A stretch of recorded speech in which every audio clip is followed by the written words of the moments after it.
career start last night when he faced Matt Ryan and the Falcons.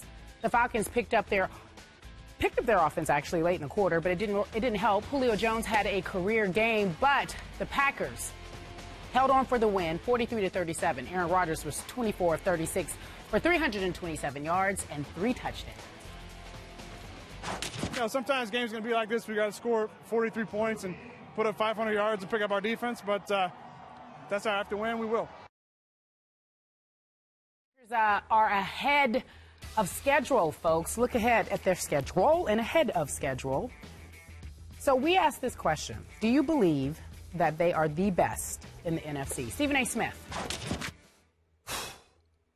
I got to be honest with you, Skip Bayless.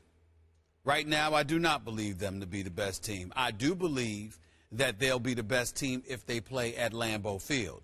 But the best team overall in the NFC right now, I'm going to have to give that to the Seattle Seahawks. I believe that right now, the way the Seattle Seahawks are looking, as formidable as they look defensively, I think that they're the one team that can go anywhere and beat anybody. Do I believe they would beat Green Bay in Lambeau Field? I'm not going that far. No. Not against that bad man. Not yet. I need to see these last 3 weeks of the NFL season, but I am willing to concede that they have a better chance of beating Green Bay in Green Bay than Green Bay would have of beating Seattle in Seattle. Okay. And by virtue of that, I am willing to acknowledge that right now I wouldn't say that Seattle looks like I wouldn't say that Green Bay looks like the best team in the NFC. But I do believe that if they have home field advantage, that they should be the favorites. But it would be contingent on that. Whereas with Seattle, you're not even thinking about Seattle or the road. You're just thinking about them overall. And you're saying the way that defense is playing, the speed that they have on defense, the intimidation factor that I believe has elevated over the last few weeks, particularly once Cam Chancellor took those 2 weeks off and came back, and he's healthier. Earl Thomas is back. He's doing his thing. Bobby Wagner's there. They're doing their thing. That defensive line with Averill and Bennett and those boys are doing their things. And Russell Wilson is finding a way to make plays. Golden Tate obviously wants his shine. He's sitting there talking about, I'm sorry, not Golden Tate, Doug Baldwin. Because Golden Tate also wants his shine. He's in Detroit. And obviously, you know, Percy Harvin is with the New York Jets. But Doug Baldwin wants his shine. Cursing those boys, Lockett and those boys can play. They want their shine. We'll see if they earn their stripes in the days and the weeks to come.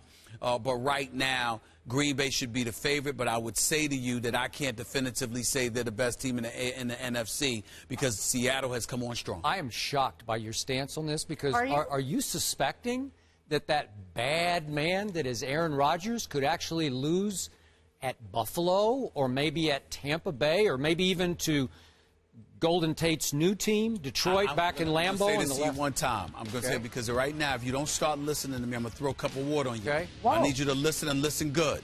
I would melt if you threw water on. That's right. Outside of Seattle, meaning the opener against Seattle this season, I never, ever have, nor can I ever imagine blaming Aaron Rodgers for a Green Bay loss. When Green Bay loses, it is usually because of their defense. It is not because of the best quarterback in the game of football, the eminent league MVP. Okay, it is not because of the bad man that he is, Aaron Rodgers, who will probably go down as the greatest quarterback in NFL history when all is said and done. We will debate that later in the show. It is not because of that. Yes. It is because. I'm tempted to debate it right now. Do it now. Do it now. I'm going to bite my tongue. It's because of that defense. I'm just saying. Yeah. It's because of that defense. Yeah, because just of so you know. Okay, so you don't trust that defense can win a game at Buffalo? Is that what we're saying here? Skip Bayless, when have you heard me say I trust Green Bay's defense at all? Well, even last night I was disgusted with them, and they were leading comfortably. I don't think Atlanta should have ever scored 37 points on them. I don't think Julio Jones should have been, the impersonator, as great as he is, and I know he's great. I don't think he should have been impersonating Jerry Rice last night, but it's against Green Bay, so why am I not surprised? I think he was impersonating Megatron last night at his best, at his greatest, right? Maybe. Maybe. I believe that Seattle can win at Lambeau and probably will have to win at Lambeau Field and will win at Lambeau Field. But back to the game quickly.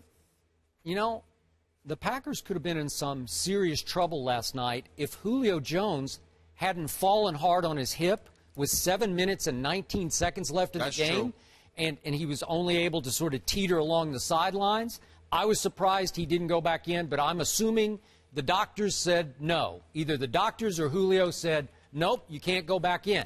And I'm not sure where that leaves Atlanta going forward as they try to survive and salvage what's left of the NFC South, because without Julio, I'm not sure I'm going to give him much of a shot if, in fact, he can't go. That's right. And he could not go for 7 minutes and 19 seconds of a game that got all too close for comfort for the home team and the home crowd, right? But you know what?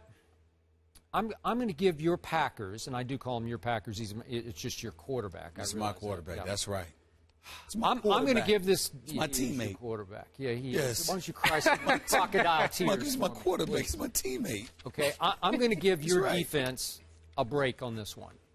Your defense was so good against my Patriots just a week and a day ago, that I was won over by that effort. They held Tom Brady and company to 320 yards, which is no small feat. Right. 21 points, even though if Gronkowski cradles that one little pass in the end zone, we could be having a different conversation. But 26-21 Green Bay at Green Bay was highly impressive to me. Okay. So I think that Green Bay's defense in the second half just let down a little bit. They're up 31-7 at halftime, and they're like, we got this.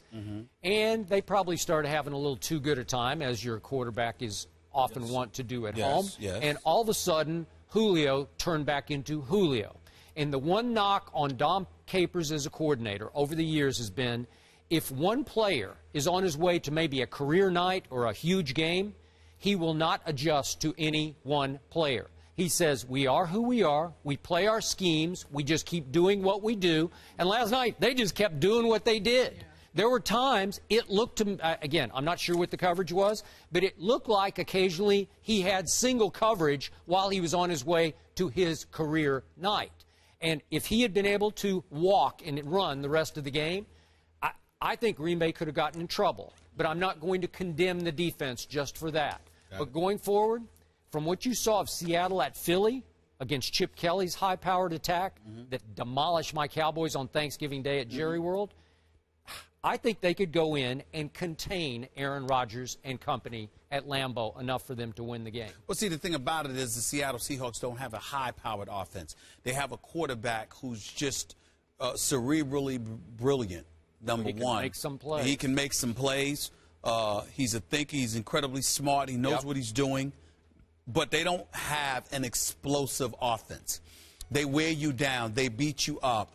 They're physical. Their physicality is their signature, not just on defense, but with their running game. One of the things that, you know, the Richard Shermans of the world and others pointed out to me, with the Michael Bennett's of the world, the Cam Chancellors of the world took the liberty of pointing out, particularly this past weekend, is that, listen, man, of course Percy Harvin was big time as a talent. Of course Golden Tate can play. There's no question about it. But although they're missed in certain respects, Doug Baldwin can play, Kearse can play, Lockett can play, but more importantly than that, Skip, their signature is to dominate on defense and be physical on offense, meaning go to beast mode and wearing you down. That's who they are. They have two other pretty good running backs. That's right, but they're saying that they acclimate better to that kind of system, to that kind of philosophy. It's their identity. And so it gets me to thinking about teams. You know, when you know your identity, there's something that to be said for that on a very, very positive level. And I can't sit there and diminish that reality. If that's who they are and that's how they work, fine. But what they're saying is they just try to beat you up. They wear you down. Let me use, you know how I like to use my boxing analogies from time to time. Remember Tommy Hitman Hearns? You know that. This boy could put you to sleep with one punch. Ask Roberto Duran and Pepino Cuevas and a few others. A lot of boxing fans out there don't know that name, Pepino Cuevas, but I'm talking about because his head turned 180 degrees when he got knocked out by Tommy Hitman Hearns. Sugar Ray would have a different view. Sugar Ray would have a different view. Yeah. But Hearns would take you out that way. Marvin Hagler beat you up. Marvin Hagler wore you down. The marvelous one. He methodically came about the business of wearing you down, wearing you down, wearing you down.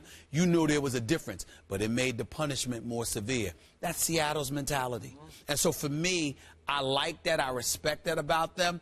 Whether that would work at Lambeau Field, I'm not so sure. I know it would work in Seattle, and that's where I think about it. Okay, I'm on record. I'm saying if, hypothetically, it comes down to Seattle at Green Bay, I got Seattle in that game. Who do you have? Right now, I would say Green Bay if it's at Lambeau Field. Yeah. I would say Seattle if it's no, in Seattle. No, it's not in Milwaukee. Right, it's at Lambeau Field. Right. For me, I would lean towards Green Bay, but I reserve the right to change my mind. What I'm willing to say for the record is this. I believe if Green Bay made the Super Bowl, New England would beat them. Okay. I believe if Seattle made the Super Bowl, Seattle would beat New England. All right, you're saying Seattle at Lambeau? Yes. Oh, okay. I've said it about 5 times. Well, wait, let me make it 6 times. Yeah. Seattle will win if it comes to Lambeau Field. Seattle will win at Lambeau. I'm willing to say this. I'm willing to say this definitively. I don't believe there's an AFC team that can beat Seattle, but I do believe they can beat Green Bay. Okay. On what you're saying, the best in the NFC, Aaron Rodgers said they really have this home field advantage thing down, and that if it came down to it, they'd beat anyone on their home field. We move on and ask you more about one Aaron Rodgers. This will be a debate.